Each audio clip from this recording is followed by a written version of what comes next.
ఎంత బాగుందో ఈ చెట్టు. దేవుడిచ్చిన ఈ ప్రకృతిలో అందమైన చెట్లు, రకరకాల పువ్వులు, రకరకాల కాయలు.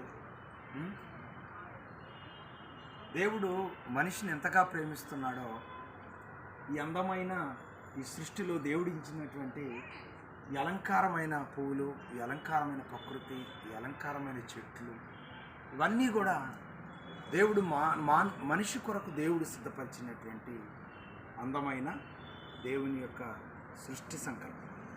దేవునికి మనం కృతజ్ఞత కలిగిన వారమై ఎల్లప్పుడూ ప్రభు ఇచ్చిన ఈ అందమైన సృష్టిని బట్టి, ప్రభు అనుగ్రహించిన ఈ అందమైన ప్రకృతిని బట్టి, ఈ అందమైన ప్రకృతిలో, ఈ అందమైన సృష్టిలో దేవుడు తనకిష్టంగా మనలను తయారు చేసుకున్న విధానాన్ని బట్టి మనం దేవునికి ఎల్లప్పుడూ కృతజ్ఞతలు చెల్లిస్తూ ఆయన సన్నిధిలో ముందుకు కొనసాగే వారిగా ఉండాలని ప్రభు ఆశిస్తున్నాం. అలాగున జీవించ